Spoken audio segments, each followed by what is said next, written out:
বিসমিল্লাহির রহমানির রহিম। সংযুক্ত আরব আমিরাত প্রবাসী বাংলাদেশি ভাই ও বোনেরা, আসসালামু আলাইকুম। আপনারা সবাই বর্তমান অবস্থা সম্পর্কে যথেষ্ট অবগত আছেন। গতকাল আপনাদের উদ্দেশ্যে দূতাবাস থেকে আমরা দুটি বার্তা দিয়েছি আপনাদেরকে সতর্ক করার জন্য। এই বার্তাগুলোর মাধ্যমে অন্তত দুটি পরামর্শ আপনাদেরকে আমরা দেওয়ার চেষ্টা করেছি, যেগুলি সংক্ষেপে নিয়ে আবার পড়ছি। এক, সবাই নিরাপদ অবস্থানে থাকুন। নিতান্ত অতি জরুরি না হলে ঘর থেকে বের হবেন না। পাসপোর্ট, আমিরাত আইডি, নগদ দিরহাম, শুকনো খাবার, পানি ইত্যাদি হাতের কাছে রাখুন। কোনো জমায়েত করবেন না। আরব আমিরাত সরকারের নির্দেশ মেনে চলুন।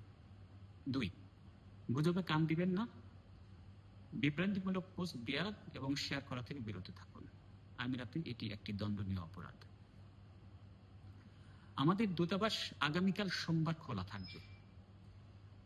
আমরা গতকালকের কথাই আবার বলছি, যে কাজটি আপনি আগামীকাল করবেন বলে পরিকল্পনা করেছিলেন, সেটি যদি 7 দিন বা 10 দিন পরে করলেও চলে, তাহলে আপনার আগামীকাল আসবার দরকার নেই। যদি এমন জরুরি হয় যে সেটা আপনার আগামীকালকেই করতে হবে, কেবলমাত্র সেক্ষেত্রে আসুন, আমাদেরকে আপনারা দূতাবাসে পাবেন। প্রিয় ভাই ও বোনেরা, সাহস হারাবেন না। আপনাদের যে কোনো প্রয়োজনে আমাদের সাথে যোগাযোগ করুন। বাংলাদেশ সরকার এবং দূতাবাস ও কনসুলেটের সকল সদস্য আপনাদের পাশে আছে। আমিরাত সরকার এদেশে বসবাসরত সকল নাগরিকের নিরাপত্তার সকল ব্যবস্থা নিশ্চিত করছে। আপনারা সবাই সুস্থ থাকুন, ভালো থাকুন।